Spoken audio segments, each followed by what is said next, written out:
अरे करुआ तेल पीही पप्पा पीही करुआ तेल राते कैलू जवानी तू आपन सेल अभिले महके करुआ तेल लागे कैलू जवानी तू आपन सेल अभिले महके करुआ तेल करुआ तेल जाके भातारा के लगा के खूब महकाली ह छिनरो महकाली ह बियाह कर छिनरो सिखम ना हो करुआ पीपी पीपी करुआ पीपी कइल बाड़ी हरामजादी कही के कहत तैयार होके तो नहीं बुझात। अरे सातोए राजा अरे जैसे रोज सातला नी रहुआ सटा के तू सात ए राजा अरे जैसे रोज सुतला नी रहुआ सटा के तू सात ए राजा।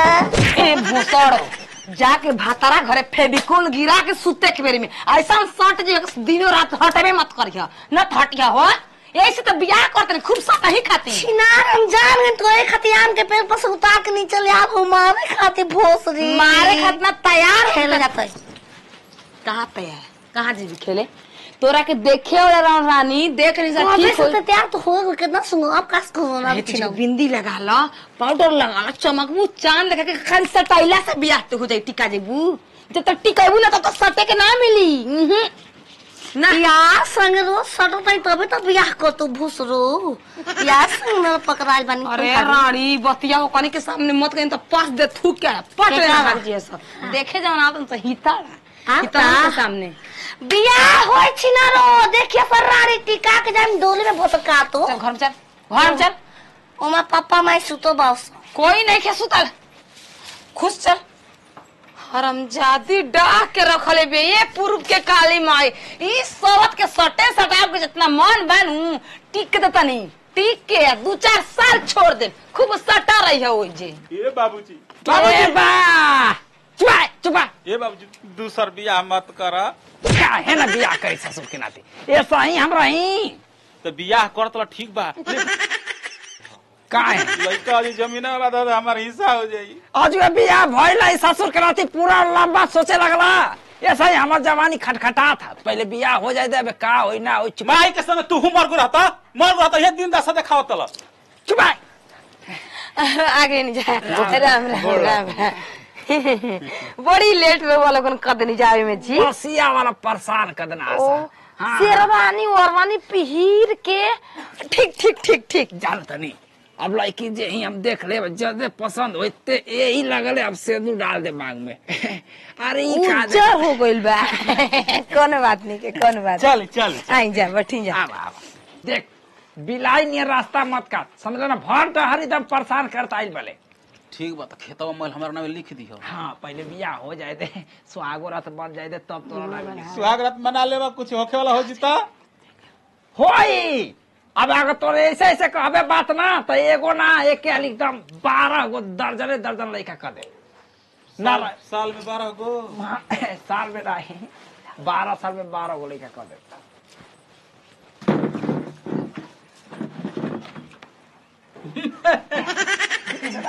माई गोड़ लगी माई अरे माई हमार कितना सुंदर बा तोरे माई अरे तोरे माई क्या चाहता लो तो माई के ठोके में हमें दिया पार दे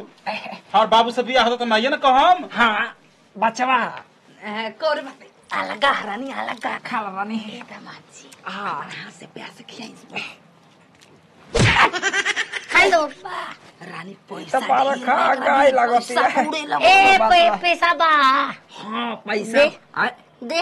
ये लेके रखी आई घरे बार तिजोरी के चाबिये दे दे एक जवानी नहीं के मरे माई जवानी पर की मरता आजकल पैसा पर मरता पैसा रहे तो को मिल जियो सो जवान के कहां जाई ससुरा जाके तू सर पटाली हो के कोई से साड़ी पागल मामा ना पापा बोल रहे हम पटोरा में I love you Rani I love you Rani I love you नीचे वाला नोट ता फटा खोल कुछ ता गाना हम दोनों से बियाह करम आई मैया पसंद बा हमारा के पसंद करेगा कि हमार लड़का के समझी जीरो बा के वो समझी कहता नहीं दामाद जी समझी तो ए बूढ़ी आजी हमार माई हम कंफ्यूज बा कंफ्यूज ना हाय तोर माई है ठीक बा और तार सास तोर माई रे कब बिया है तोरा के रे मोटका हम हेते बोल तो के हाथा को कहां से पैदा करब आहो दामाजी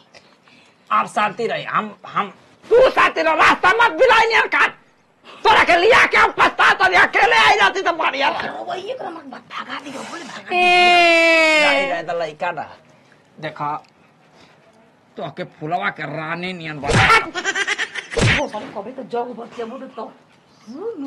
एगो दू बोते सुन प्यार से बोलते ना हमार दामाद चोले के को साइज होला तो पता बारे हां जानत तनी तू जानो तो तू बताइले कि हां बताई बताई दामाजी रो बता दी सब बता दी हमारे लड़की के चोली के साइज 32 38 महीने नियम तो आरती से होला नहीं बता यहाँ से मिले करे लुगा ठूस के बड़े बड़े बुझाई यारो रखले वाली का कौनो बात ना चल जाए आँखों में एक बारी अरे छोटी दूगो। चूकी सासू अम्मा लमहर दामाद हो तनिया सानी हुरे बबुआ पर चिलीला रुकिया ई का हुआ बोलो बियाह कलर चाटी ढूंढू अपन मन के चटवई हो जाके खाता खेला वाला में यार संग बानी ओए छोरा हमरे घुसड़ी जा कहल जरूरी बा चुप ए पप्पा बिया होई ना का है ढोही चटवाइले बिया राती में तो खा का ना होई ना हम डोरी चाटा ना वाला चल घरे ए दामाजी होई पटावा तू ही बिया कला ए बता रास्ता मत काट का ना काटो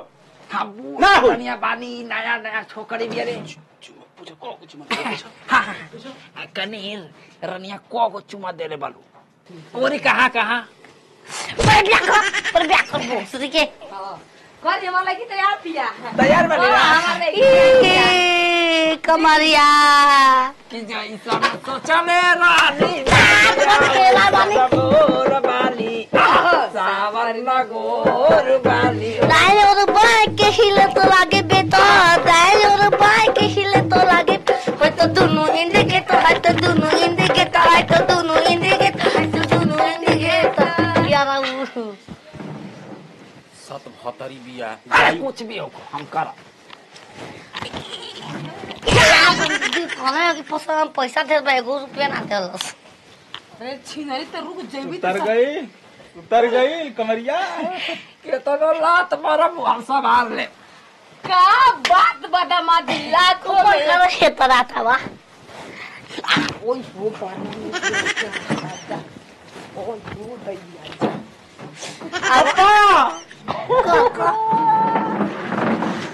लड़की देखे अइला त ई हाल बा बियाह क के ले जीवा दूसरा दी पीछा वाला तबा चल घरे अभी आना करो तारे के लोड करम सुहाग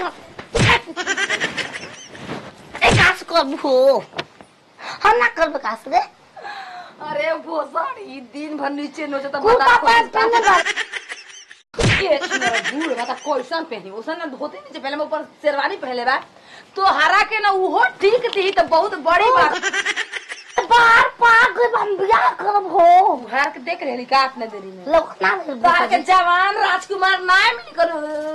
हिया तो ने हम लोग कुमारस ना करब शिव शंकरस करब बड़ बालू बात होती है नरी के कहाले हम दूल्हा को जी बूढ़ो ना पसंद करे त केवल लड़का पसंद करी